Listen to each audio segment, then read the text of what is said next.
अवतार मेहर बाबा की जय। अवतार मेहर बाबा की जय। अवतार मेहर बाबा की जय। प्रियतम मेहर प्रभु, हमारे बीच में उपस्थित होकर के आप हम सभी को आपके दर्शन तथा सहवास का आनंद देकर हमारा मार्गदर्शन कीजिए, यही आपसे प्रार्थना। थैंक यू बाबा। जय बाबा। Beloved God, help us all to love you more and more and more and more and still yet more till we become worthy of union with you. And help us all to hold fast to Baba's daman till the very end. अवतार मेहर बाबा की जय। अवतार मेहर बाबा की जय। अवतार मेहर बाबा की जय। सभी को जय बाबा, प्रेम पूर्वक जय बाबा। और शुरुआत में ही मेहरा माई का जन्मदिन है, तो जय बाबा जय बाबा जय बाबा, सभी को जय बाबा। अभी केतकी में वहां से कुछ लाइव दिखाया है मेहरा माई बर्थडे का, अमरावती का। थैंक यू केतकी से। जय बाबा कठारे काका, जय बाबा। जय मेरे बाबा कठारे काका, जय बाबा जय बाबा जय बाबा, सभी को जय बाबा। अब हम शुरू करते। हाँ, मेहरा माई के बर्थडे के उपलक्ष्य पे हम प्रथम उनकी स्मृति को अभिवादन करके, उनके पवित्र महान प्रेम की स्मृति करके बाबा के प्रति जो था कार्यक्रम की शुरुआत करते। अवतार मेहर बाबा की जय। हम क्रिएशन एंड इट्स कॉजेस, इस किताब हम पढ़ रहे हैं, इस किताब को। तो कई लोगों का ये कहना था कि इसमें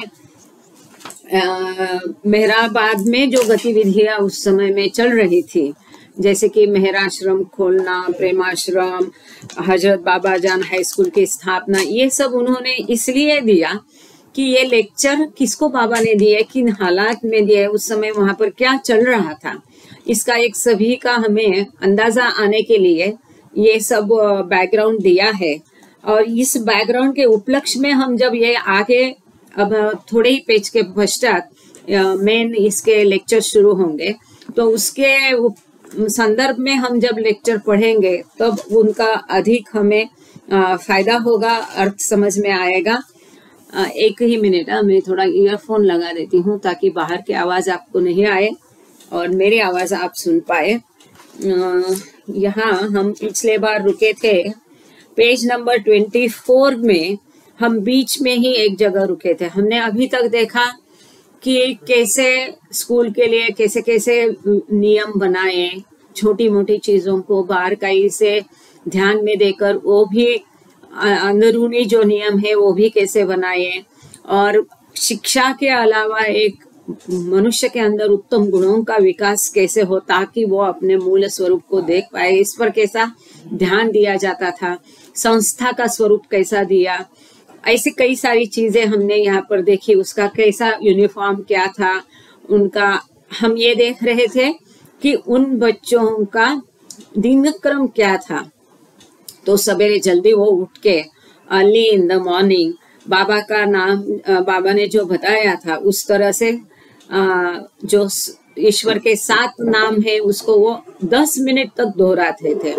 तो मेहराबाद के शांत वातावरण में सवेरे सवेरे ये हरि परमात्मा अल्लाह अहुर मस्त गॉड यस्ता हूँ, इनकी धुन एक बहुत सुंदर माहौल बना देती थी। इसके पश्चात 6:30 बजे 6:30 बजे उनको नाश्ता दिया जाता था, और नाश्ता करने के पश्चात फिर वो हजरत बाबा जान हाई स्कूल में सवेरे की क्लास के लिए चले जाते थे।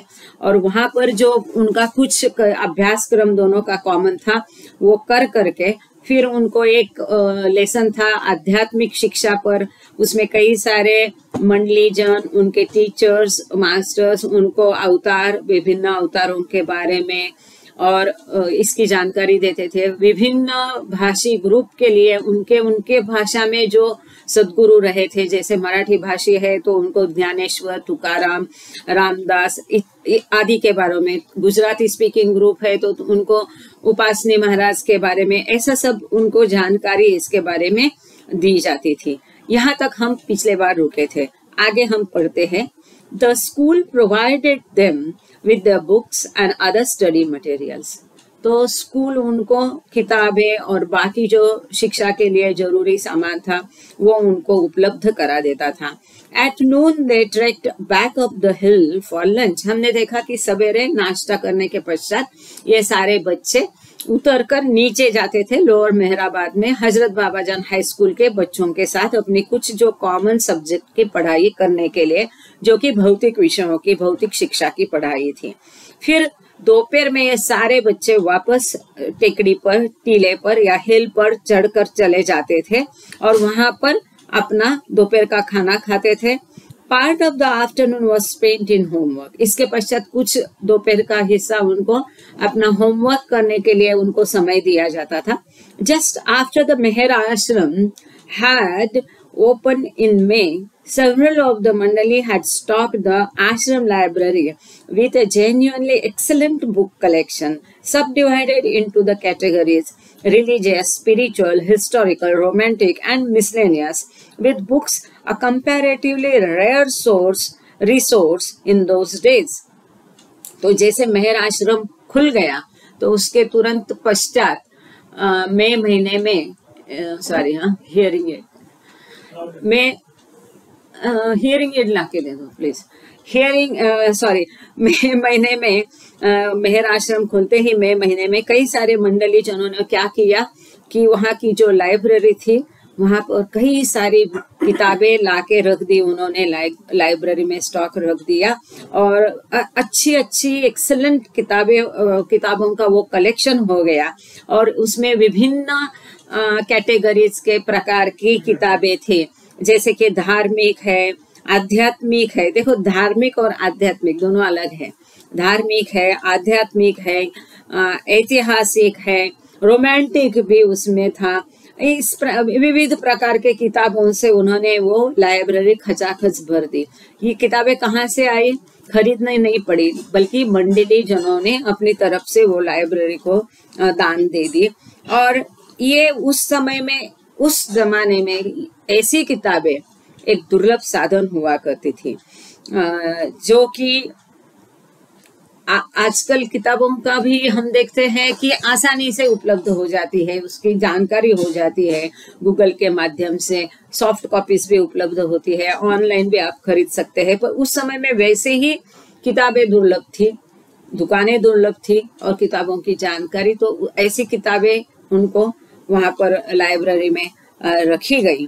The boys made frequent use of this collection and study space. तो ये भी अभ्यासालय था, लाइब्रेरी था, इसका बच्चों ने खूब फायदा उठाया और बार बार उसका उपयोग करके इन सब किताबों को उन्होंने पढ़ लिया। The afternoon hours also included additional classes and lectures. शाम के समय में और अधिक क्लासेस और लेक्चर्स उसमें हुआ करते थे, लेसन्स हुआ करते थे। Several hours were given to sports. कई घंटे खेल कूद के लिए दिए गए, जैसे कि field hockey, cricket, ping pong, other games and even tennis on a newly constructed tennis court. देखो, देखने वाली, सोचने वाली बात है, उस जमाने में बाबा ने टेनिस कोर्ट भी बनवाया था और ये लोग फील्ड हॉकी खेलते थे। ये सब कहाँ पर पता है?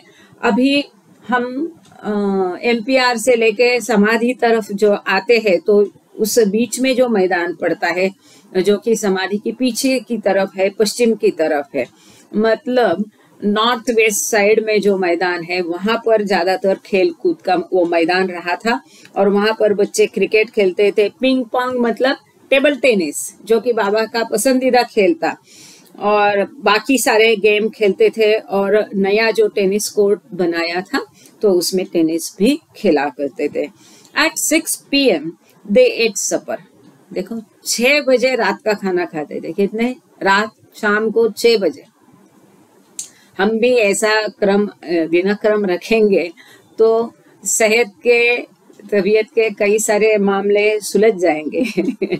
सवेरे 6:30 बजे ब्रेकफास्ट होता था, नाश्ता होता था, और शाम को 6 बजे रात का खाना होता था। तो रात का खाना 6 बजे करने के बाद afterwards, particularly as the Meher Ashram got into its regular rhythm and the year wore on, the boys attended a Mandali lecture in what was called the spiritual hour. तो 6 बजे रात का खाना खाने के पश्चात जैसे मेहर आश्रम और बढ़ने लगा, विकसित होने लगा, उसका जो गति है वो पकड़ ली, उसने नियमित गति पकड़ ली, कई सारी एक्टिविटीज गतिविधियां उसमें शुरू हो गई। तो बच्चों ने मंडली जनों के जो लेक्चर्स है, टॉक्स है, प्रवचन है, उनको अटेंड करना, उसमें उपस्थित रहना शुरू किया और उसको आध्यात्मिक आवर क्या बोलेंगे, आध्यात्मिक तास, मतलब विषय क्या था, अध्यात्म के बारे में, स्पिरिचुअल आवर। तो शाम को 6 बजे खाना खाने के पश्चात मंडली जनों द्वारा जो वार्ताएं दी जाती थी वो बच्चे अटेंड करने लगे, उसको बोलते थे आध्यात्मिक तास या spiritual hour, which usually began at 6:30, 6:30 बजे। मैं 6 बजे वो खाना खाने को बैठेंगे, 6:30 बजे तक खत्म। और हमने पहले देखा है कि हर बच्चे को अपनी थाली खुद धोनी पड़ती थी, कुछ मौसम छोड़ के, जैसे ठंड का मौसम है, बारिश का मौसम है, तो उस समय में उनका ये नियम नहीं था कि अपना थाली खुद धोने का। सो 6:30 बजे इनका यह आध्यात्मिक तास शुरू होता था। And on special nights as a last item on the daily menu another hour with Baba. और रोज की दिनक्रम में एक आखिरी घंटा, 1 घंटा रोज कुछ खास रातों में बाबा के साथ वो बिताते थे। Last item on daily menu, रोज का दिनक्रम में आखिरी आइटम होता था 1 घंटा बाबा के साथ में, अनदर आवर विथ बाबा। क्या वो भाग्य है उनका, क्या नसीब। देखो, रोज रात को खाना वाना खाने के पश्चात मेहराबाद की हिल में बाबा के साथ 1 घंटा बिताना। In December and January, it was during this final session that Baba delivered the lectures collected in Creation and its Causes. इस किताब में जो लेक्चर्स दिए गए हैं वो वही लेक्चर है कि जो 1 घंटा वो बाबा के साथ बिताते थे। तो दिसंबर और जनवरी में ये फाइनल सेशन इन बच्चों का चल रहा था, जिसमें बाबा ने ये लेक्चर जो हम अब किताबों या इस किताब में पढ़ेंगे, उन बच्चों को बाबा ने ये लेक्चर उस समय में दिए थे। आफ्टर 8:30 और 9 PM the Meher ashram boys went to bed. तो 6:30 बजे उनका स्पिरिचुअल घंटा होता था 7:30 तक। 7:30 बजे से 8:30 बजे तक बाबा के साथ वो रहते थे, बाबा के साथ रहते थे। और दिसंबर जनवरी में बाबा ने उनको ये सारे टॉक्स दिए हैं, प्रवचन दिए हैं, लेक्चर्स दिए हैं जो इस किताब में समाविष्ट है। और 8:30-9 बजे ये बच्चे सोने के लिए चले जाते थे। The high school administered, 1 minute दादा ऐकायला येतंय तुम्हाला? हो. हां, म्हणजे बाबा प्लीज यांना मशीन द्या ना. The high school administered a major series of student examinations on 1 September 1927. 1 सितंबर 1927 को हाई स्कूल में बच्चों की परीक्षाएं का एक श्रृंखला चली, परीक्षाएं ले ली। And on this same day a programme of spiritual instruction for the Meher ashram boys went into effect. इसी दिन मेहर आश्रम के बच्चों के लिए एक आध्यात्मिक सूचनाओं का कार्यक्रम, एक आध्यात्मिक सूचनाएं इनके लिए कार्यान्वित की गई, वो सूचनाएं बच्चों के लिए बनाई गई। And indeed we could take this moment at the end of August and beginning of September 1927। और वास्तव में हम इस क्षण को अगस्त के अंत में और सितंबर के शुरू में 1927 में ये क्षण हुआ एज अ हिंज पॉइंट, एक पकड़ने वाला, जकड़ने वाला, जोड़ने वाला एक मुद्दा है, पॉइंट है, बिंदु है in the history of Meherabad where the preparatory phase was definitely concluded. ये वह क्षण था, वह समय था जबकि मेहराबाद में जो तैयारी का दौर था वो खत्म हो गया। And The schools had become the almost exclusive center of Mehrabad life. और इस तरह से मेहराबाद के जीवन में ये स्कूल का एक अहम स्थान प्राप्त किया, एक मुख्य बिंदु, महत्वपूर्ण खास ऐसा एक केंद्र बिंदु ये स्कूल्स बने उस समय में मेहराबाद के जीवन में। टू मेजर लिटरेरी, एक मिनट माँ, ए माँ ये चल, हाँ, I am really sorry, two major literary records. आपको बता दूं कि मम्मी डैडी दोनों बेडरिडन है और उनको संभाल के हम दोनों को ये करना पड़ता है, तो थोड़ा बीच में हो जाता है। आई am really sorry for that.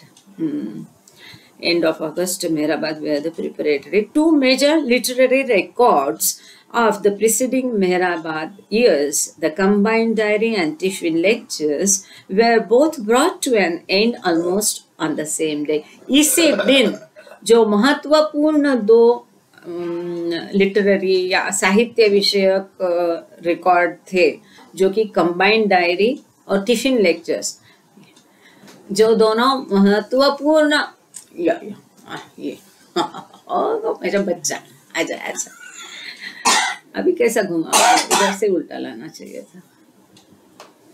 तो ये जो दो महत्वपूर्ण साहित्य विषयक रिकॉर्ड है, किताबें है, द कंबाइंड डायरी जिसमें कई सारे महत्वपूर्ण मुद्दों पर चर्चा की है, और टिफिन लेक्चर्स, ये भी उसी दिन इनका काम खत्म हो गया।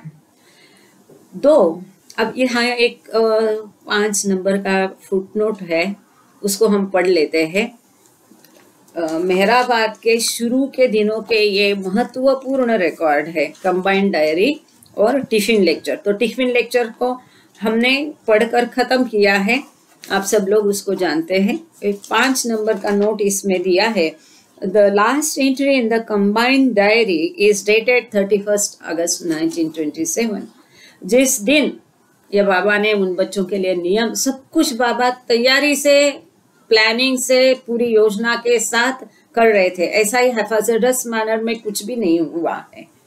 तो इस तरह से जब बाबा ने ये सारे नियम बनाए, तो बराबर 31 अगस्त 1927 में कंबाइंड डायरी में हम आखिरी एंट्री पाते, प्रविष्टि पाते हैं।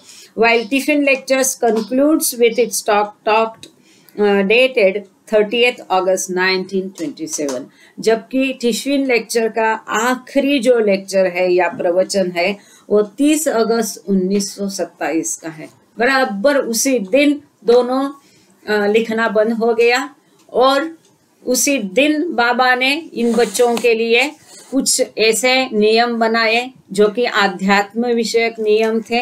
और मतलब इसका दोनों का एक संबंध है, आगे भी चल के हम देखेंगे इसको कैसा, और मतलब कैसा फेज्ड मैनर में बाबा इस विषय में काम कर रहे थे। Though we have no direct evidence on the point, it seems likely that the writing up of the intelligence notebooks dates from this same period.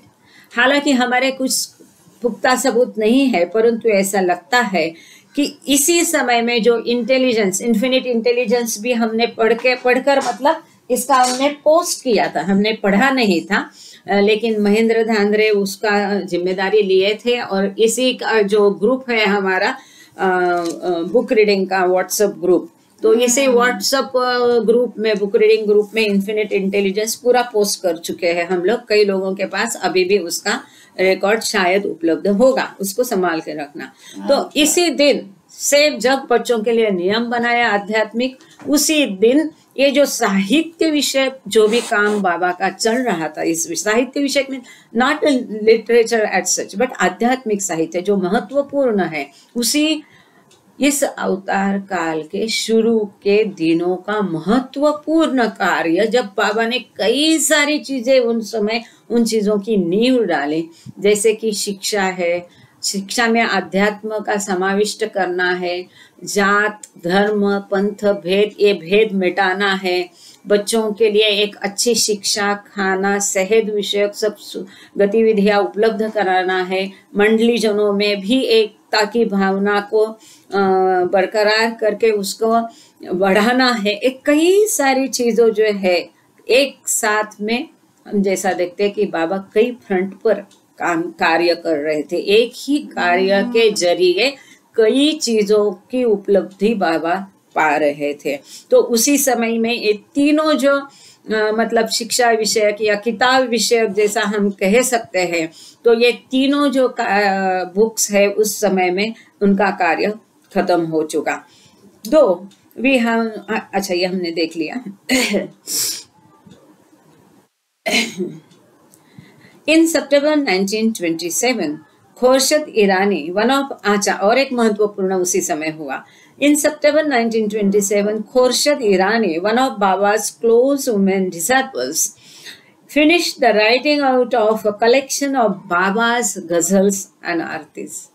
इसी समय में सितंबर 1927 में खुर्शीद, हम सब जानते हैं खुर्शीद जो बाबा की जो गजल्स लिखी हुई है, कई सारी बाबा द्वारा गजल्स लिखी गई है, आरतीज लिखी गई है, जिसमें हुमा गजल्स भी सम्मिलित है, जैसे कि प्रेमनी सीमा हमने देखा भजन ग्रुप में। ऐसे बाबा द्वारा जितने भी गजल्स और आरती लिखी गई थी, ये सारी लिखने का कार्य, उनका कलेक्शन करने का कार्य, उनका ये सब कार्य खुर्शीद कर रही थी। और वो कार्य भी 1 सितंबर 1927 को खत्म किया गया। इनका एक जो भी महत्व है, इनका जो भी संबंध है, पर हम इतना देख सकते हैं कि जब बाबा ने ये नियम बनाए बच्चों के लिए मेहर आश्रम के, और जब बाबा उन पर फोकस कर रहे थे, पूरा ध्यान केंद्रित कर रहे थे, और मेहराबाद के जीवन में जब ये एक फोकस बिंदु, केंद्र बिंदु बन गया, उसी समय में ये डायरीज, टिफिन लेक्चर्स और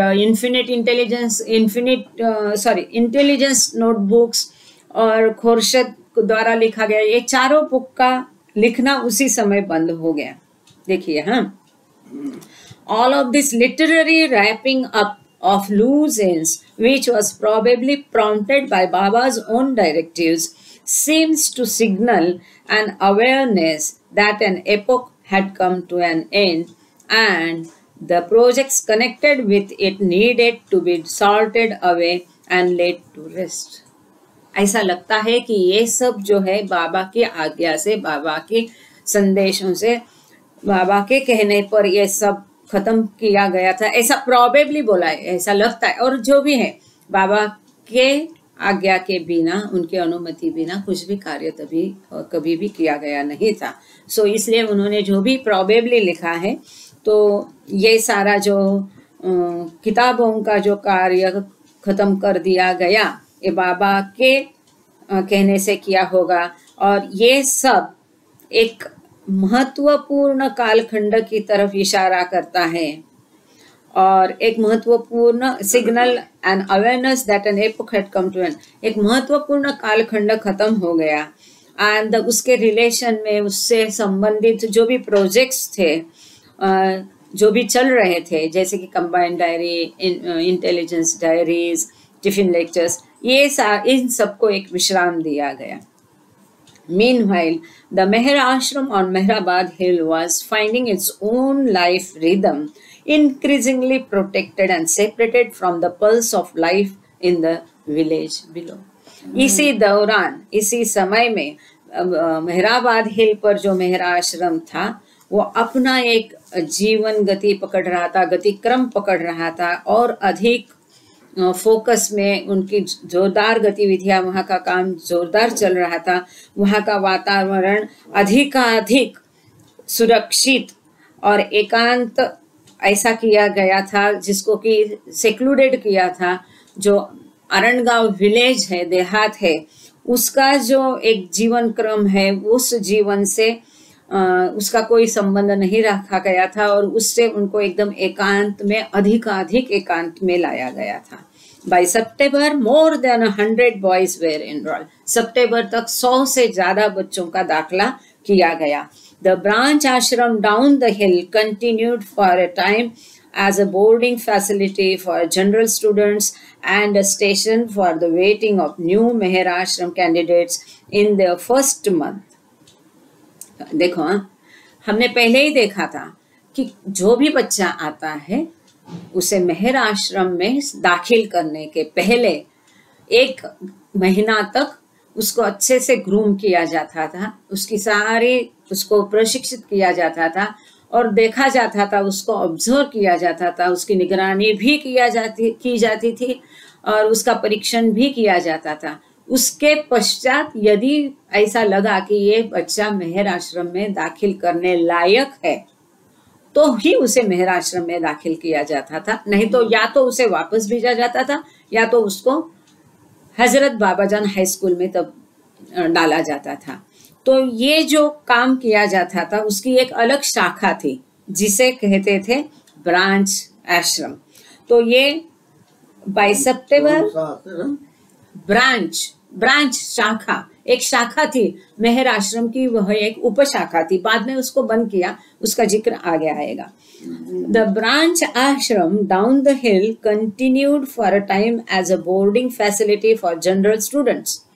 जो दूसरे सारे बच्चे हजरत बाबाजान स्कूल या दूसरों किसी में आते थे, वहां पर एक जनरल रहने की सुविधा इस ब्रांच आश्रम से उपलब्ध कराई जाती थी और and station for the waiting.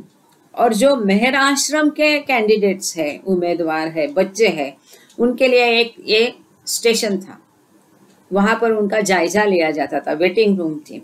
In their first month, पहला 1 महीना उनको वहां रुकना था। Until on 10th December it merged into the मेहर आश्रम। ये कब तक चला? 10 दिसंबर तक ये चला। 10th दिसंबर को वो भी खत्म कर दिया और ब्रांच आश्रम को मेहर आश्रम में मर्ज करा दिया, उसमें शामिल करा दिया और वो ब्रांच आश्रम भी खत्म कर दिया। मतलब वो 1 महीने तक ही उसका काम था। Came to an end as a separate program। कोई अभी अलग प्रोग्राम ब्रांच आश्रम का नहीं रहा और उसको खत्म किया गया।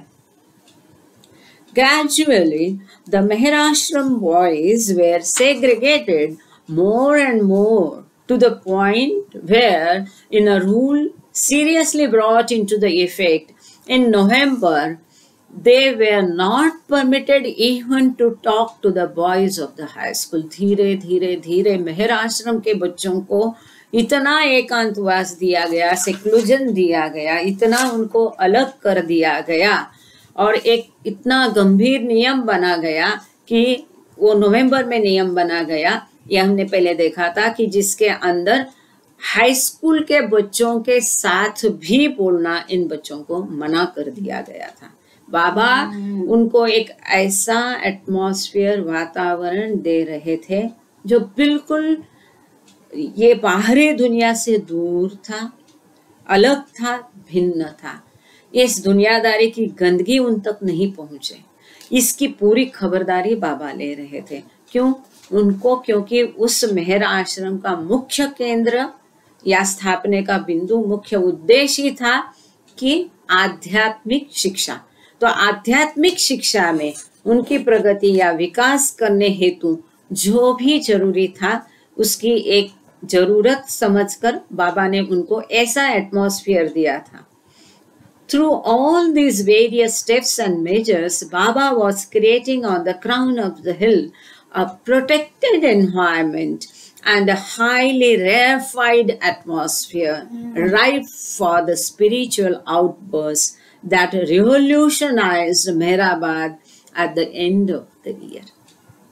ये सारे नियम बना के, ये सारे उपक्रम करके, ऐसे सारे प्रोसीजर के माध्यम से बाबा उनको एक दुर्लभ वातावरण दे रहे थे, एक सेक्लूजन, एकांत का वातावरण दे रहे थे, संपूर्ण सुरक्षित, हाईली प्रोटेक्टेड, बहुत ज्यादा सुरक्षित वातावरण में ऐसा वो मेहराबाद की हिल में ऐसा एक वातावरण तैयार किया गया, बाबा तैयार कर रहे थे, जो कि वो जो आध्यात्मिक विस्फोट और क्रांतिकारी आमूलाग्र बदल उन बच्चों में आने वाला था, उसके लिए बाबा उनको तैयार कर रहे थे। ऐसा एक दुर्लभ वातावरण बाबा ने उनके लिए पहले से तैयार करना शुरू किया था कर दिया था ये उस साल के 1927 साल के अंत में।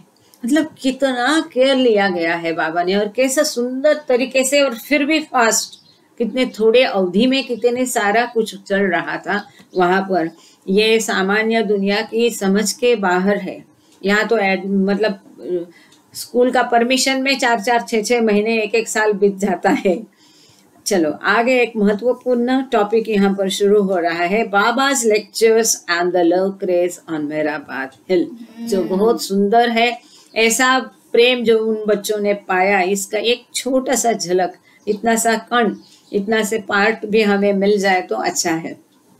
तो बाबा के जो लेक्चर है और ये प्रेम उन्माद या प्रेम की धुन सनक जो बच्चों में पैदा हो गई मेहराबाद की हिल पर, तो ये नवंबर 1927 से लेके मिड जनवरी के मध्य 1928 के जनवरी के, दादा हाथ वर ठेवा, तुमचा हाथ वर ठेवा प्लीज, हाँ हाथ वर ठेवा बुझवा, हाँ 1928 तक ये सब चला। Back in the previous July, to the west of the water reservoir, Baba had constructed what came to be known as the crypt cabin, and which since that time has been transformed into Meher Baba's Samadhi and tomb shrine, the central focus and main object of pilgrimage today on Meherabad Hill. देखो अब इसमें हम Mehrabad hill पर बाबा ने समाधि का कैसा कार्य शुरू किया, कब किया, इसी दौरान वो कार्य बाबा ने वहां पर शुरू किया, और कैसा कैसा वो आगे विकसित हो गया, उस समय में वो कैसा था, कैसा उसका था, ये सारा वर्णन यहाँ पर हम देखने वाले हैं। जो कि आपने शायद पहले पढ़ा होगा कि समाधि 1927 में ये गड्ढा बना गया। 1927 से लेके 1928 में ये समाधि का स्थान का निर्माण कैसे हुआ, इसकी कहानी हम अब देखने जा रहे हैं। इसके पहले मतलब 1927 में जुलाई महीने में ये के पानी की टंकी के पश्चिम में बाबा ने एक ऐसा संरचना बनाई, कंस्ट्रक्शन किया, जिसको क्रिप्ट केबिन कहा जाता है। और उस क्रिप्ट केबिन, क्रिप्ट गड्ढा बोलते थे, हिंदी में कहना है तो गड्ढा बोलते थे। बाबा गड्ढे में गए मतलब वो जो गड्ढा बाबा ने वहां खोद लिया था, उसमें बाबा विश्रांति करने जाते थे, एकांतवास में रहते थे, उपवास में रहते थे। उसको हिंदी में वो लोग तभी गड्ढा बोलते थे, जिसको क्रिप्ट केबिन कहा है, क्रिप्ट केबिन कहा करते थे, या वो लोग बोलते में सादी भाषा में गड्ढा बोलते थे। और तभी से उसको बाबा की समाधि में तब्दील किया है। एक टॉम श्राइन है जो कि मेहराबाद हिल का, टेकड़ी का एक मुख्य बिंदु है, आकर्षण केंद्र है। और मेहराबाद में जो भी पिलग्रिमेज के लिए जाता है या यात्रा करने जाता है, उसका वही एक कारण है, केंद्र बिंदु है। बट ये अभी है समाधि, but at that time Ramjoo Abdulla road, उस समय में रमजू अब्दुल्ला ने, जब बाबा ने ये बनवाया तब क्या हालात थे, कैसा था, इसके बारे में हम यहाँ देखने जा रहे हैं। Ramjoo Abdulla road, none could make any head और नॉर टेल ऑफ इट। जब बाबा ने ये गड्ढा बनवाया, ये कंस्ट्रक्शन किया, वहां पर ये काम किया, काम बनाया, तो किसी को भी कुछ भी उसकी कल्पना नहीं थी, आइडिया नहीं थी कि ये क्या चल रहा है, किस लिए चल रहा है, और देखने में इतना विचित्र लगेगा उस समय में उन लोगों को।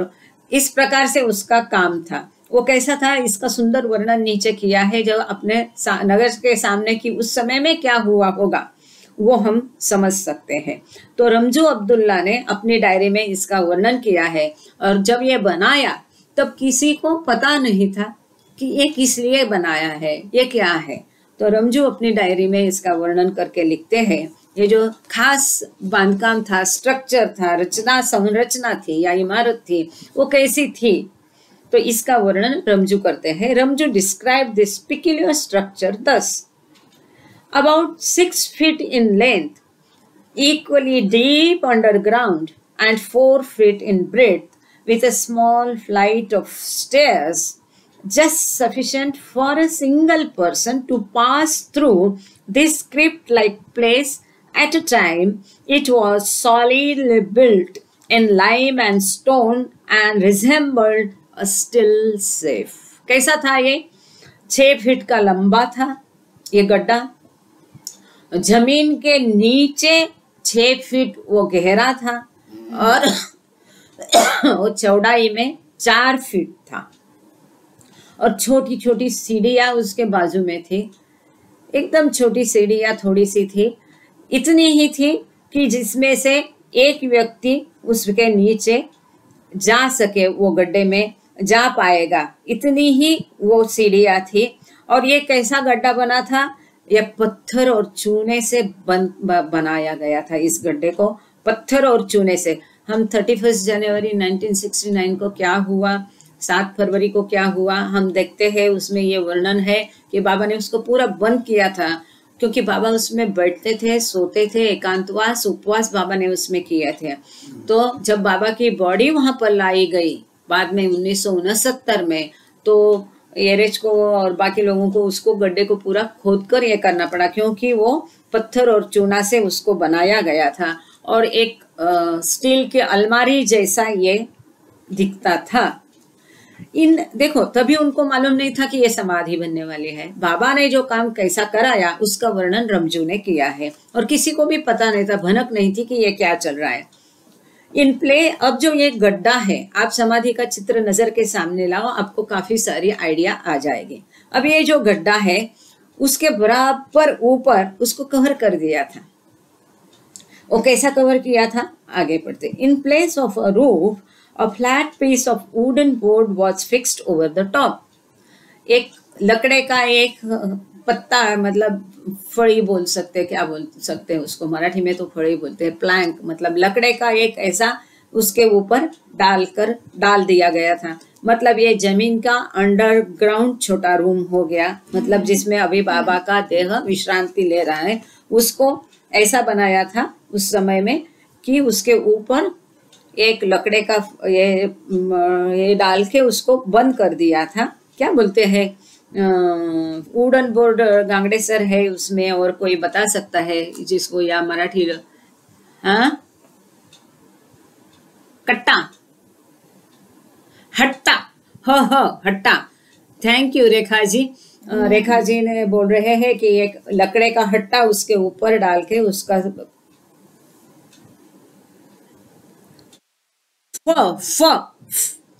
अच्छा, रेखा दीदी जय बाबा, आपको देख के बोले खुशी हो गई। फट्टा, तो ये तो देहरादून वाले हैं, सही शब्द बता रहे हैं। फ ना, फटाके वाला फ।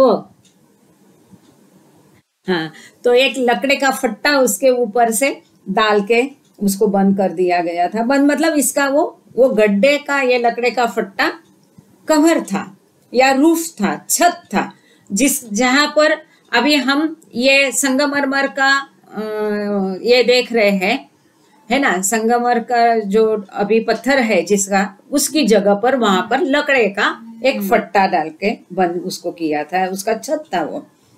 Closing the room in from all sides save the small opening above for the stairs.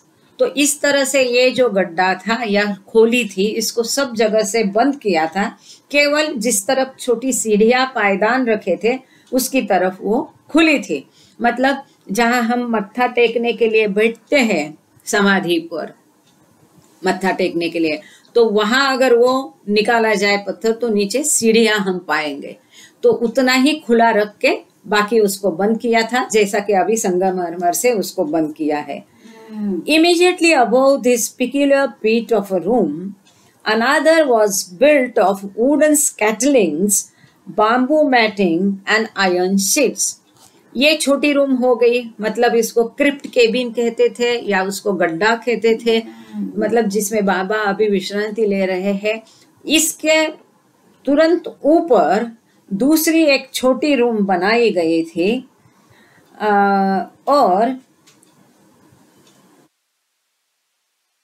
तुरंत उसके ऊपर दूसरी एक छोटी रूम बनाई गई थी। कैसे बनाई गई थी कि लकड़े की टिमटिमाती, बाम्बू का चटाई का शीट्स था, मैटिंग था, और लोहे के शीट्स थे।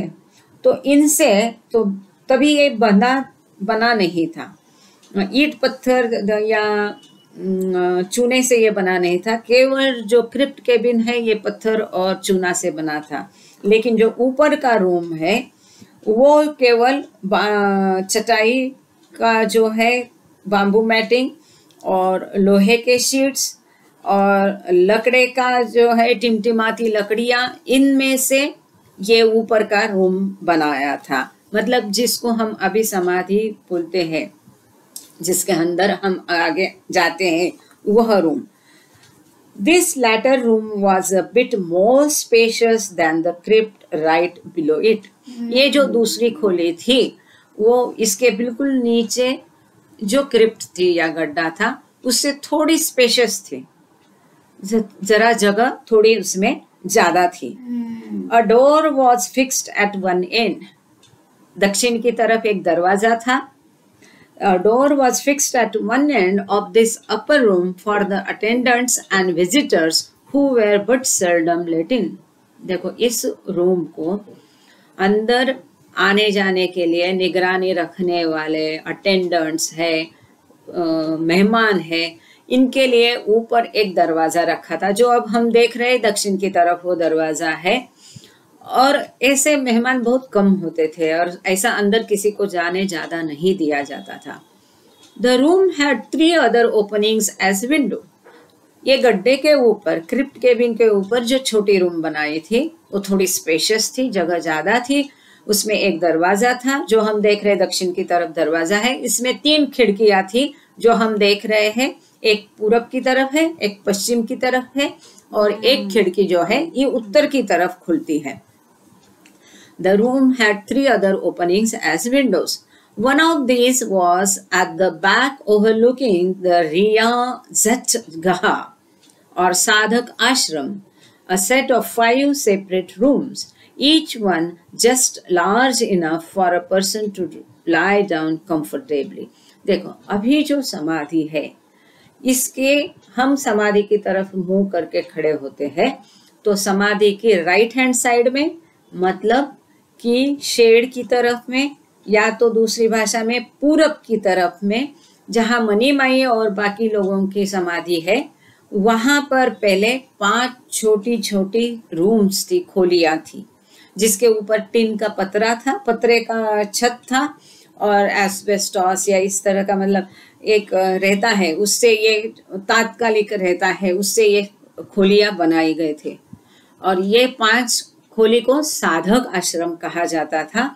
इसमें बैठ करके मेडिटेशन या तपस्या करने के लिए ये खोलियां बनाई गई थी। ये कितनी लंबी या चौड़ी थी, एक आदमी लेट जाए तो इसमें आ जाए, इतनी ही इसकी जगह थी। और ये खोलियां मुझे अभी तक अच्छे से याद है। मैंने ये खोलियां देखी है, काफी दिन तक ये खोलियां बाद में भी थी, बाद में वो कभी ध्वस्त की वो तो नहीं बता सकती हूँ, लेकिन मुझे उसकी यादगार अच्छे से है। और वहां पर बहुत स्वर्गीय मधुर संगीत भजन चल रहा था, वो भी मुझे याद है, बाकी कुछ नहीं, लेकिन वो खोलियां मुझे याद है। तो one of this was the back, जो ये 3 खिड़कियां इस रूम में बनाई थी, तो इसमें से एक ये साधक आश्रम की तरफ थी, मतलब पूरब की तरफ थी, या जहाँ मनी माई की समाधि है या बाबा की रूम है, इसकी तरफ एक खिड़की थी। अब ये साधक आश्रम का इन्होंने वर्णन किया। इसमें एक छोटी नोट है, उसको हम पढ़ के फिर आगे जाते हैं। यहाँ एक शब्द आया रियाज़तगह, रियाज़तगह जिसको बोलते साधक आश्रम।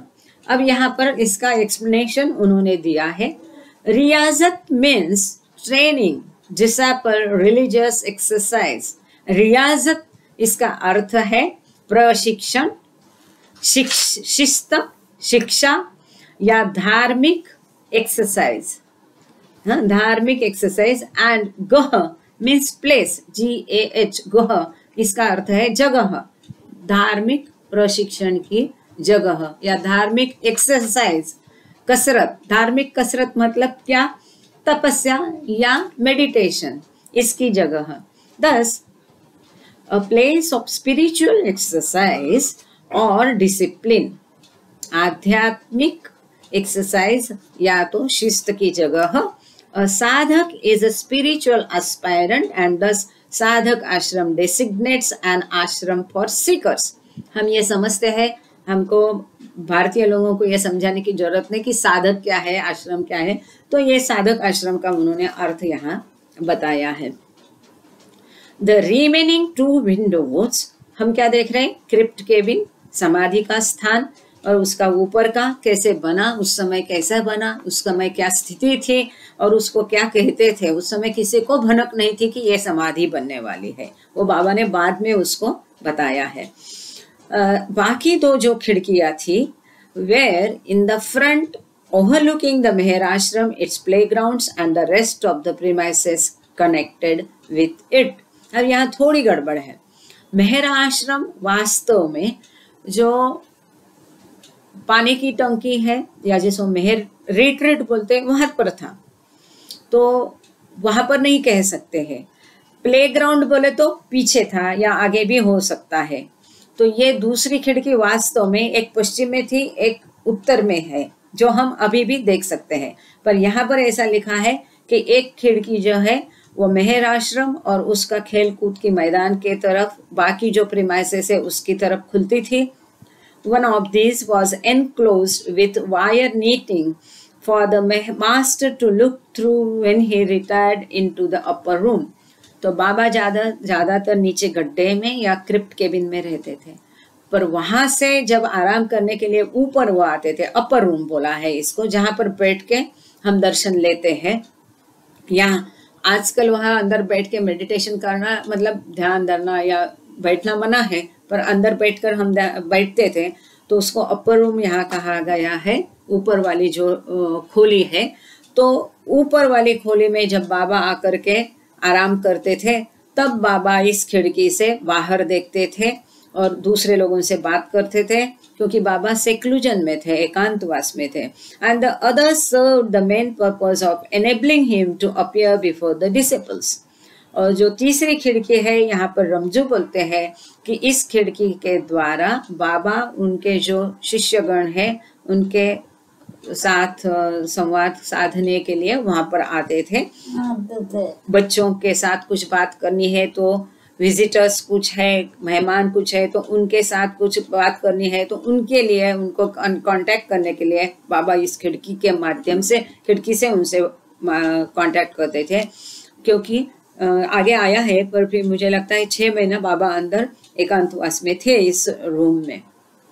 कितना इसका महत्व है, कितना महान कार्य बाबा ने वहाँ किया है। As he generally did throughout the day and also during the early hours of dawn. तो दिन में, पूरे दिन में बाबा कई बार, कई घंटे, और अर्ली इन द मॉर्निंग, सवेरे सवेरे बाबा ऐसा भोर के समय में ऐसा करते थे। For a number of months, ये यहाँ पर रमजू ने जो उसका वर्णन किया है समाधि का, समाधि रूम का, वो खत्म होता है। आगे किताब चलती है।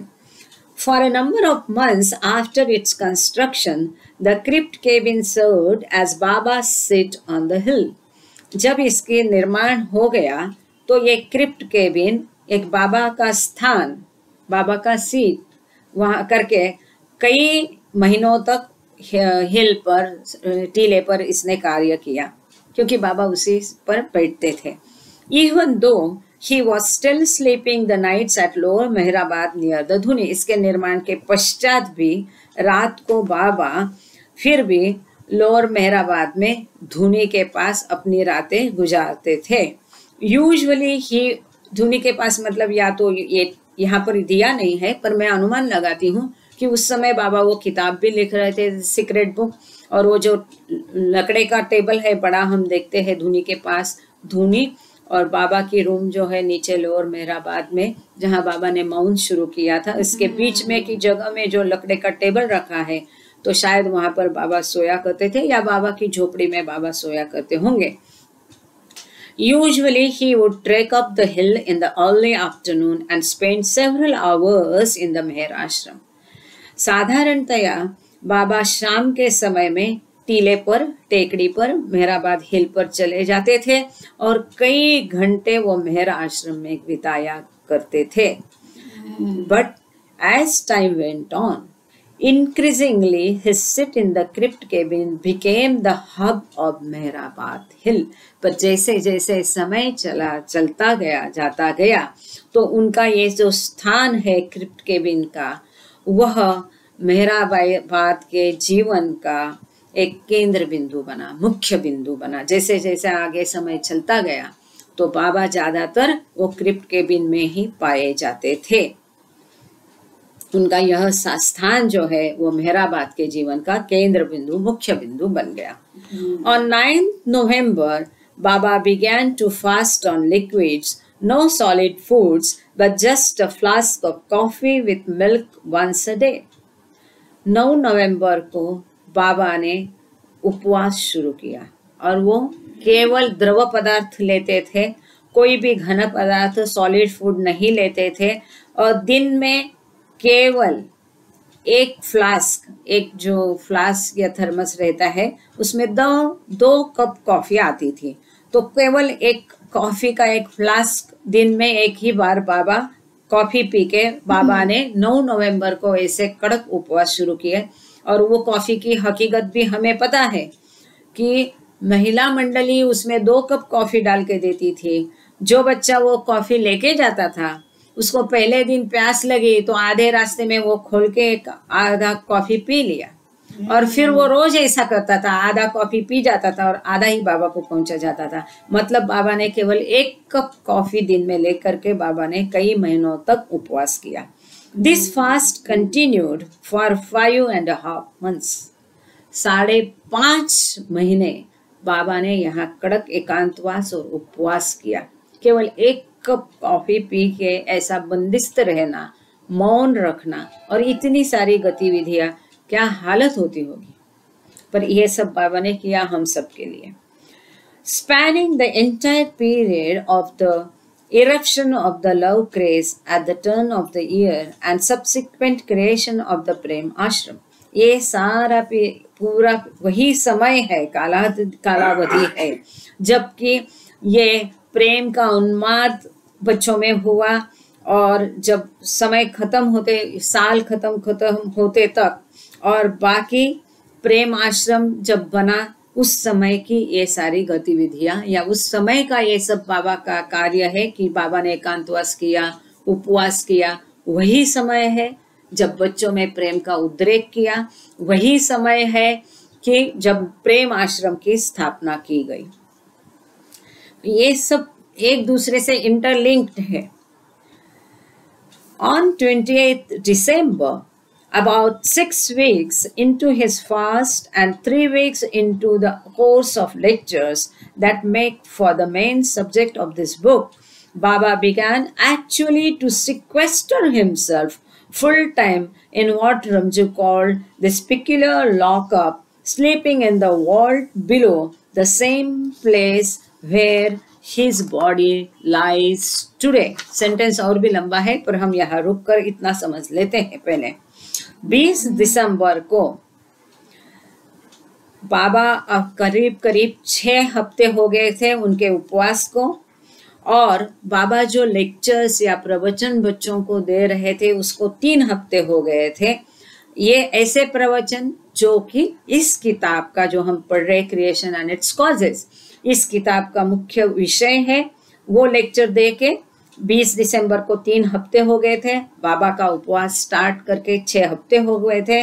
इसी समय में Baba began actually to sequester himself full time, और इसी समय में बाबा ने पूरे समय अपने आप को एकांत में रखना, अलग रखना शुरू किया था।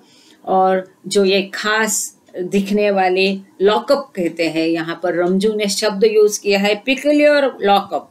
बाबा ने अपने आप को एक विशिष्ट इस लॉकअप में बंद कर दिया, क्योंकि उस समय उनको पता नहीं था ये समाधि स्थान होने वाला है। तो रमजू ने उसका वर्णन किया है कि बाबा ने इस समय अपने आप को एकांतवास में डाल दिया, सेक्लूजन में डाल दिया, परंतु उसको उपयोग रमजू ने ऐसा किया है, ये पिकुलियर लॉकअप, मतलब अब जहाँ समाधि है, जहाँ बाबा का देह है अभी, उसी समय उसी स्थान पर बाबा ने अपने आप को बंद कर लिया, मतलब एकांतवास में बाबा चले गए और वहीं पे ये समाधि के गड्ढे में बैठ करके बाबा ने वो एकांतवास किया। For 2 months and 8 days he remained in this confined space without stepping out. Just imagine, कल्पना करो, आपको पॉसिबल है 2 दिन लोग घर में नहीं बैठ सकते हैं। 2 महीने और 8 दिन तक ये गड्ढे के बाहर बाबा आए नहीं, कदम तक रखा नहीं। आप सोचो, उसको खिड़की नहीं, दरवाजा नहीं, नीचे गड्ढा है जमीन के नीचे, और इस जगह पर बाबा ने अपने आप को 2 महीने और 8 दिन तक बंद करके रख दिया। और केवल बंद रखा नहीं, उनका मौन भी चल रहा था, उपवास चल रहा था। केवल 1 कप कॉफी पर, वो भी कैसी जी जाती थी, वो खिड़की से अंदर कोई रख के जाता था उसको, बाबा बाहर नहीं आते थे। उन्होंने ये गड्ढे के बाहर कदम नहीं रखा 2 महीने और 8 दिन तक, admitting a few rare visitors and giving his evening talks through an east window. जो पूरा ये जो समाधि है उसके बाहर बाबा ने कदम नहीं रखा, ऐसा इनको कहना होगा, क्योंकि आगे का सेंटेंस बिल्कुल उसके विपरीत है। तो ये जो समाधि की जगह और उसका गड्ढा, क्रिप्ट केबिन और उसके ऊपर का रूम, मतलब जिसको हम अभी समाधि के रूम बोलते हैं, उसके बाहर बाबा ने कदम नहीं रखा, क्योंकि यहाँ आगे कहा है admitting a few rare visit, बहुत दुर्लभ, ऐसे बहुत कम लोगों को वहाँ भेंट दी जाती थी। और शाम के लेक्चर्स, प्रवचन, बाबा इसी समय में पूरब की जो खिड़की है जो कि मनीमाई की समाधि की तरफ खुलती है, उसमें से बाबा बच्चे जो है वहाँ जहाँ मनीमाई की समाधि है वहां पर 6 या 5 साधक आश्रम था, मतलब ये छोटी छोटी मेडिटेशन की खोलियां बनाई थी, उसका एक प्लेटफॉर्म था ऐसा आगे, जिसको मराठी में ओठा बोलते हैं, ऐसा प्लेटफॉर्म जैसा था एक्सटेंडेड। उसके ऊपर ऐसे बाबा की फोटो भी है, फिल्म भी है उसके ऊपर बच्चे बैठा करते थे, और वो खिड़की से बाबा शाम को 7:30 बजे शांत एकांत ऐसा मेहराबाद के हिल पे उन बच्चों को प्रवचन दिया करते थे, लेक्चर दिया करते थे। कैसे? तो लैंटर्न होगा, उसके प्रकाश में बाबा जो वो अल्फाबेट बोर्ड पर अपनी उंगलियां घुमा कर या स्लेट प्लेट पर लिख करके देते थे, उसको एक जन पढ़ता था, मोस्टली रमजो अब्दुल्ला वो थे, और इस तरह से ये लेक्चर बाबा ने बच्चों, जब बाबा ये लेक्चर बच्चों को देते थे तब मंडली जन को भी, किसी को भी वहां उपस्थित रहने की अनुमति नहीं थी। और ऐसे लेक्चर हम आगे इस किताब में पढ़ने जा रहे हैं। तो ये ईस्ट विंडो जो पूरब की तरफ की खिड़की से बाबा इतना ही देते थे, विजिटर्स को मिलते थे।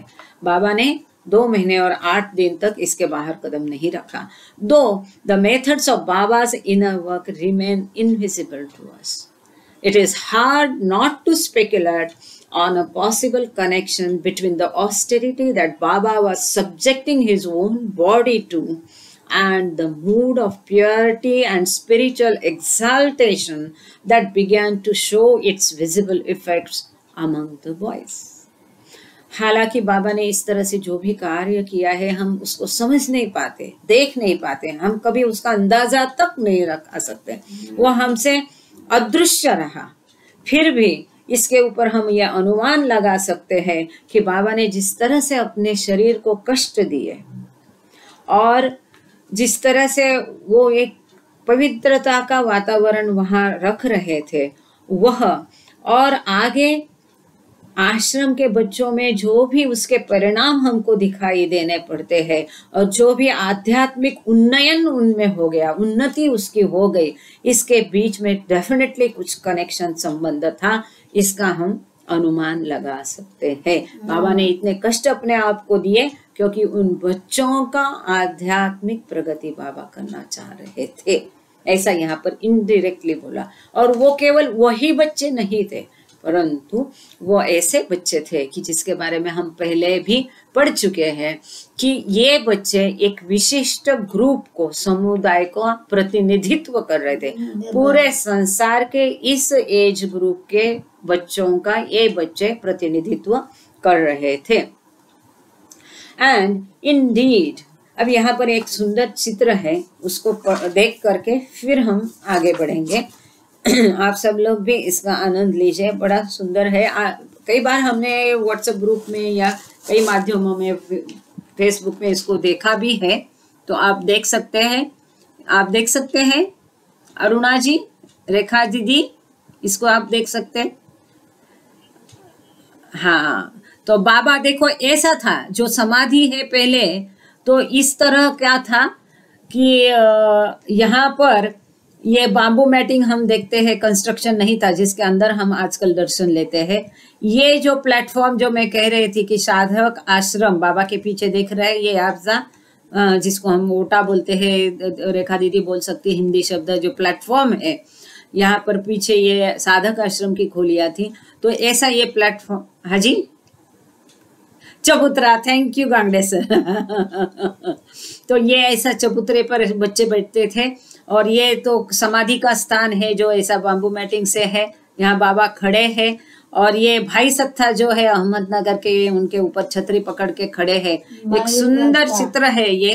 तो यहाँ पर एक बार इसमें भी दिखा दे, रिकॉर्डिंग में, जो रिकॉर्डिंग बाद में देख लेंगे, तो कितना सादगी भरा जीवन है। देखो ये कैसी लोहे की बाल्टी और एक पेलानी, यहाँ पर जो बग्गी है जिसमें बैठ करके बाबा को मेहराश्रम प्रेमाश्रम के बच्चों में खींचा था, यह बग्गी आजकल वहां पर म्यूजियम में है। तो यह भी यहाँ पर दिखाई गई है। तो यहाँ पर एक अंदाजा हम लगा सकते हैं कि किस तरह का वातावरण वहां पर उस समय में था। And indeed, the segregation of the Meherashram boys, which had commenced earlier in the year, intensified markedly at the year's end.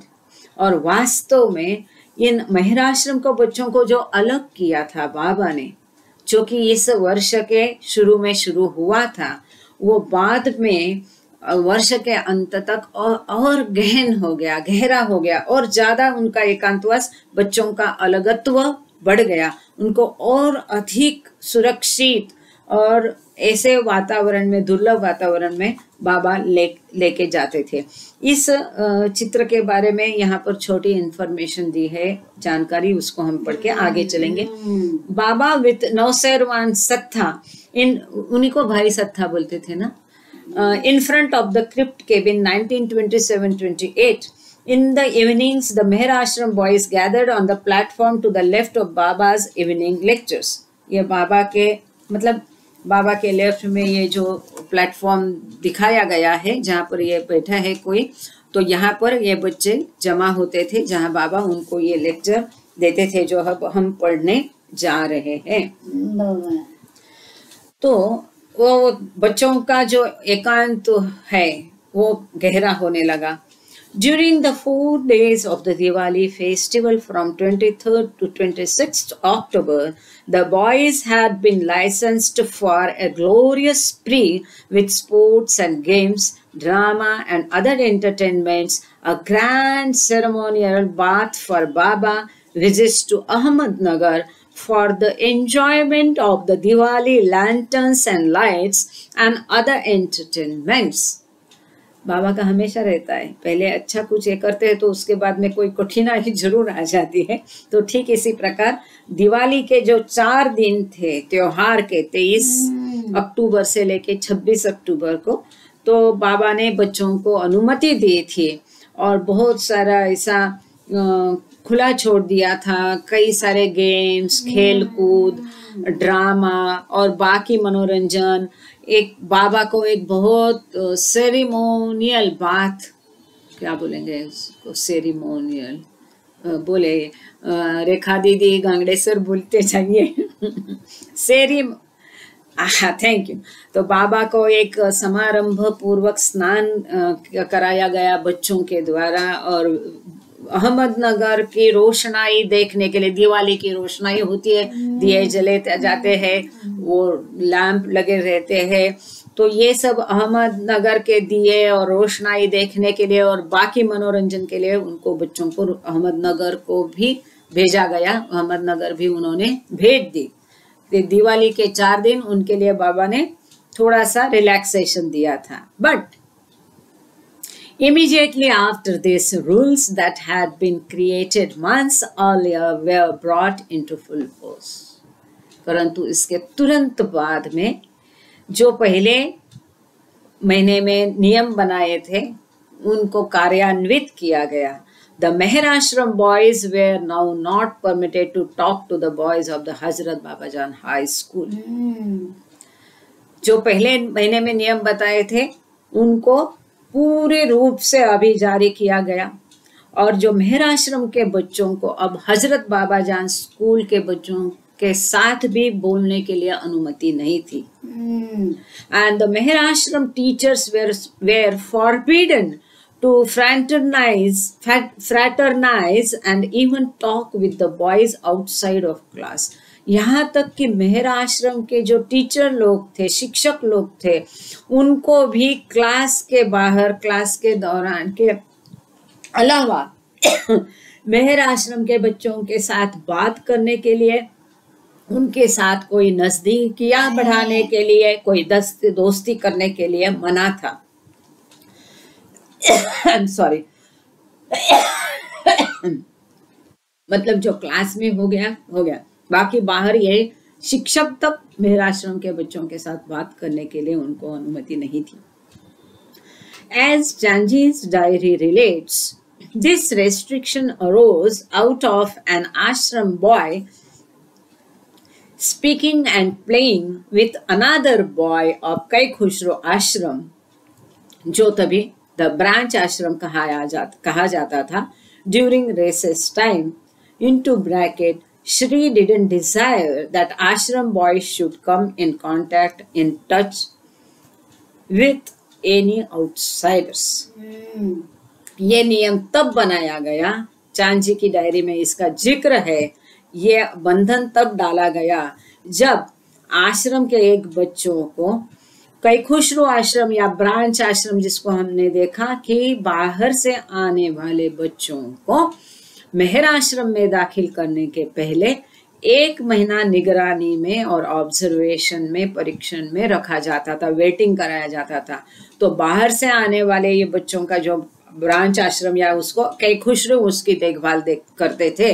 कई खुशरू आश्रम में के एक बच्चों के साथ मेहराश्रम के बच्चों को बात करते बाबा ने देख लिया था, जो कि रेसेस का टाइम था, और बाबा नहीं चाहते थे कि मेहराश्रम के बच्चे बाहर के किसी भी लोगों के कांटेक्ट में आए, क्योंकि बाबा उनको एक दुर्लभ, अच्छा एकांतवास, अलग एक जगह देना चाहते थे, अनुभव देना चाहते थे, उच्च आध्यात्मिक अनुभव उनमें पैदा करने के लिए उनके लिए ऐसा सुरक्षित और दुर्लभ वातावरण बाबा तैयार कर रहे थे।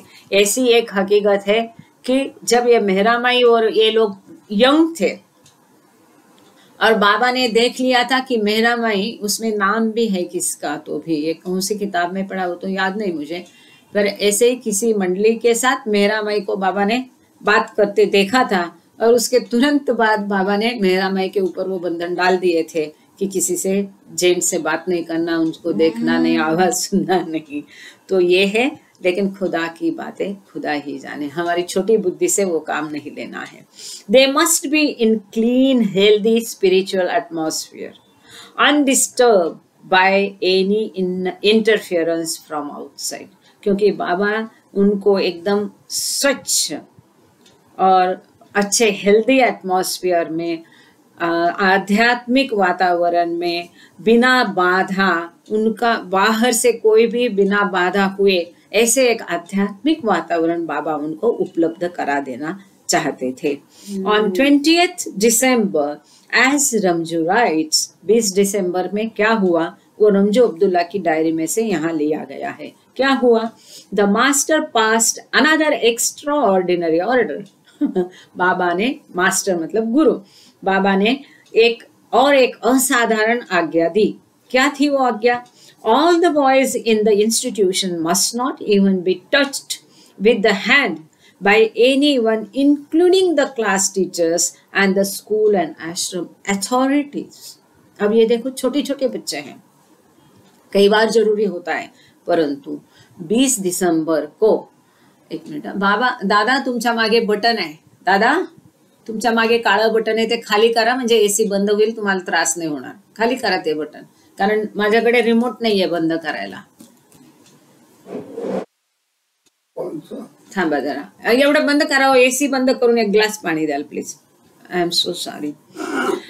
तो 20 दिसंबर को बाबा ने और एक असाधारण आज्ञा दी कि जिसके अंदर ऐसा नियम किया गया कि इस संस्था मतलब मेहर आश्रम को बच्चों को कोई भी नहीं छुए, कोई भी नहीं हाथ से छुए, यहाँ तक कि, थैंक यू, इसी में, यहाँ तक कि उनके शिक्षक गण को भी उनको टच नहीं करना है, छूना नहीं, मेहर आश्रम के बच्चों को कोई भी छुए नहीं, यहाँ तक कि उस संस्था के शिक्षक भी और उस संस्था के अधिकारी जो स्टाफ है, अथॉरिटीज, वो भी नहीं छुए. ये असाधारण आज्ञा थी. All these were but the faint gross indications of some powerful divine current having been let loose in the surroundings. ये सब जो है, ये इसकी तरफ एक अंधुक सा, धुंधला सा इशारा करता है कि एक बहुत शक्तिशाली दैवी आध्यात्मिक करंट उस वातावरण में छोड़ा गया था, जो कि loose, having been, all this were but the faint gross indications दर्शाता है of some powerful divine current having been let loose in the surroundings. उस वातावरण में, सराउंडिंग्स में एक ऐसा दैवी शक्तिशाली प्रवाह बाबा ने छोड़ दिया था. Yet none of the most enthusiastic of the disciples was ever prepared for the all-flame result that followed quickly.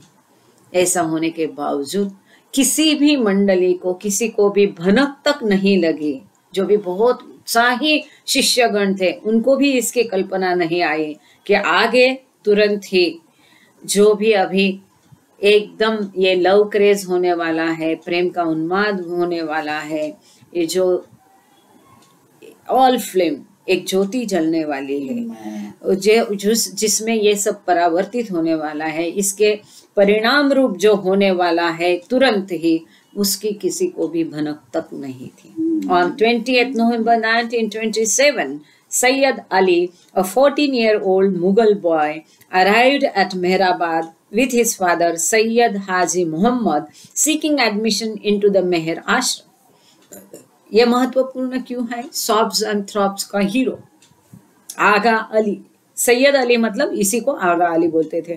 तो 20 नवंबर 1927 को ये 14 साल का मुगल बच्चा जिसका नाम सैयद अली है, वो मेहराबाद में अपने पिताजी सैयद हाजी मोहम्मद के साथ में मेहर आश्रम में दाखिल करने की अनुमति लेकर के आया.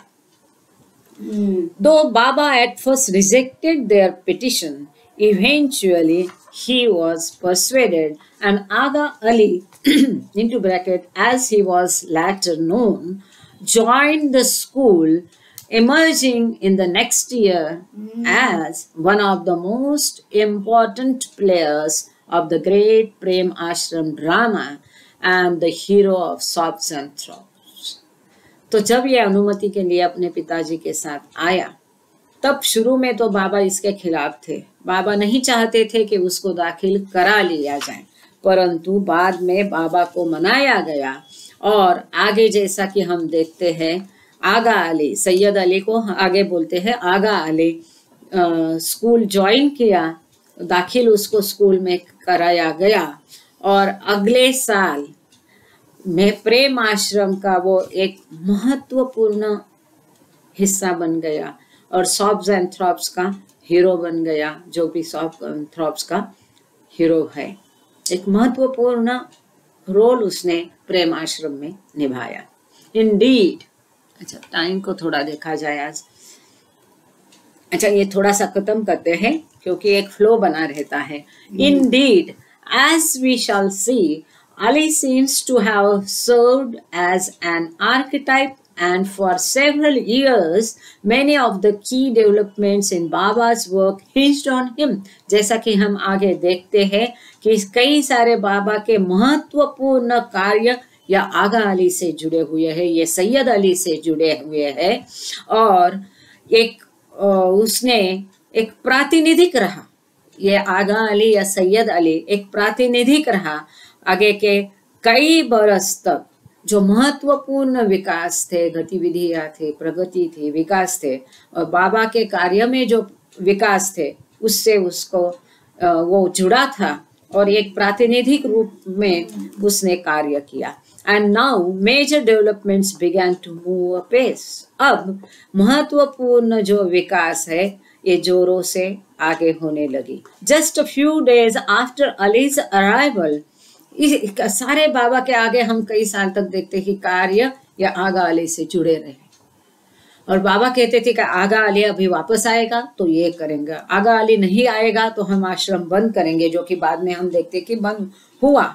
ये लंबी कहानी है और सॉब्स एंड थ्रॉब्स किताब में बड़ा सुंदर से इसका वर्णन है।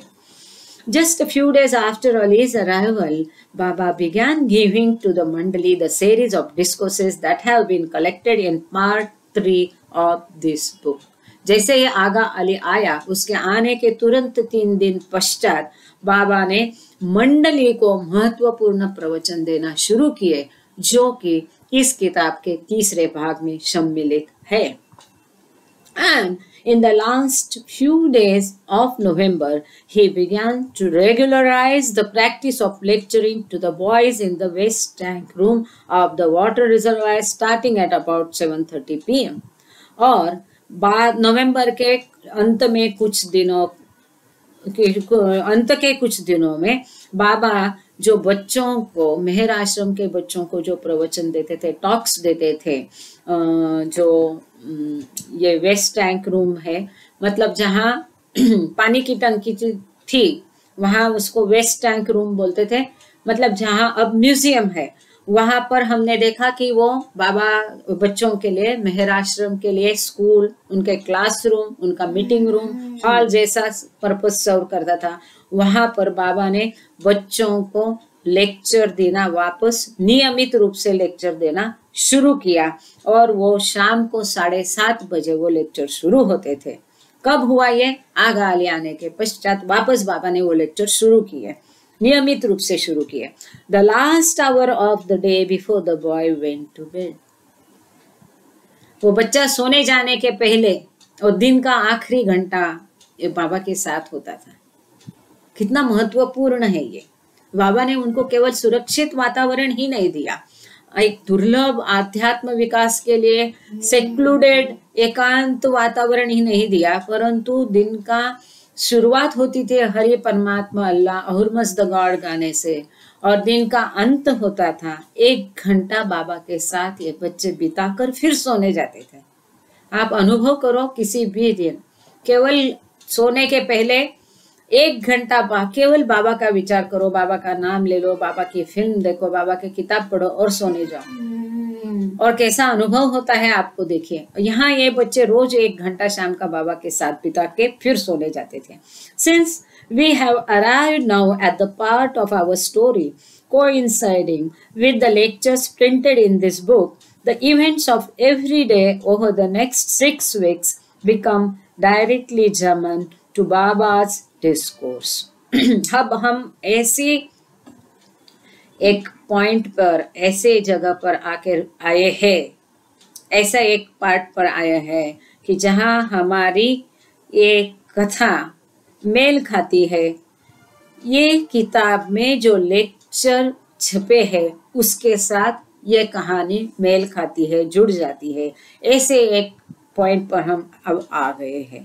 हमने देखा कि मेहर आश्रम कैसे स्थापन हुआ, हजरत बाबा जान स्कूल कैसा हुआ, हजरत बाबा जान हाई स्कूल कैसे हुआ, उन बच्चों का क्या दिनक्रम था, कैसा यूनिफॉर्म था, क्या नियम थे, वगैरह वगैरह सब देखने के बाद अब हमारी कहानी ऐसे मोड़ पे आ गई कि जहां ये कहानी सीधे इन लेक्चर के साथ ही जुड़ती है, जिसका इस किताब का मुख्य बिंदु है, ऐसे लेक्चर के साथ इसका संबंध है। To avoid interrupting the flow and progress of those lectures themselves, we have incorporated as the next section in this history a chronology with a near day-by-day account of the ashram life over this period. कि यहाँ ये जो lecture दिए हैं, जैसा हमने देखा कि टिफिन लेक्चर में किताब का स्ट्रक्चर कैसा है कि इस लेक्चर के साथ पहला 2 पन्ना में वो देते थे कि उस समय मेहराबाद में क्या चल रहा। अब इस किताब में उन्होंने क्या किया है, लेक्चर सारे एक साथ दिए ताकि लेक्चर पढ़ते समय कोई डिस्टरबेंस नहीं हो, उसका फ्लो नहीं बिगड़े। इसलिए उस समय क्या था ये पहले ही उन्होंने दे दिया। और ये 90 पेजेस जो है उसके पहले मेहराश्रम, प्रेम आश्रम, हजरत बाबा जान स्कूल, हाई स्कूल, ये सब के बारे में दिया। उस समय में लिटरेचर का क्या वर्क था, कब खत्म हुआ, कब शुरू किया, ये सब पहले ही दे दिया ताकि लेक्चर का फ्लो डिस्टर्ब नहीं हो। और डे टू डे उस समय क्या चल रहा था आश्रम की जीवन में, आश्रम लाइफ में, ये सब दिया है।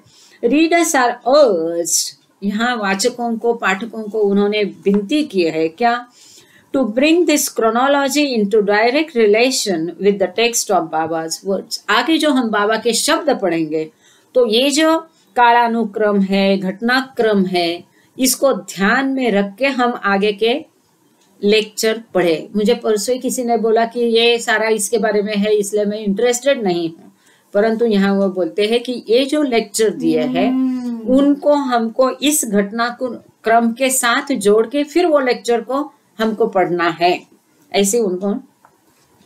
For while Baba was delivering these lectures, explosive events were erupting in the outer life of the Meher Ashram, and the significance of Baba's talks is surely related to this। क्योंकि जब बाबा ये lecture प्रवचन दे रहे थे तब मेहर आश्रम के बाह्य जीवन में ऐसे धमाकेदार घटनाओं का उद्रेक हो रहा था कि जिसका महत्व बाबा के प्रवचन के साथ खास डेफिनेटली जुड़ गया है।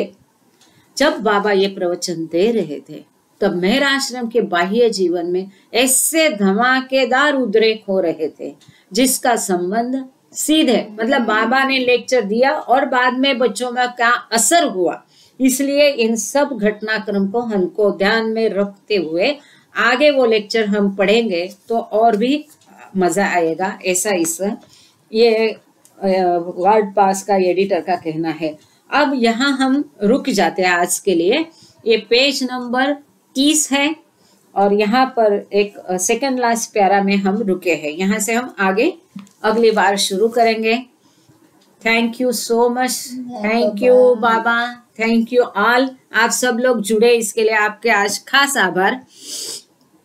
और आज प्रेयर के लिए हम जय बाबा श्वेतांबरी, आप आरती गाएंगे आज, ठीक है।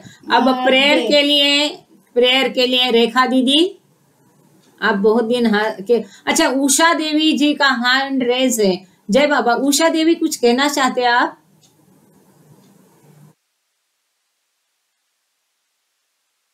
ओके, जय बाबा, जय बाबा। तो उषा देवी जी आप प्रेयर बोलेगी? एक मिनट, मैं ये जरा निकाल लूं। जय बाबा उषा देवी, अवतार मेहर बाबा की जय। प्रेयर शुरू करते हैं, आप प्रेयर बोलेगी?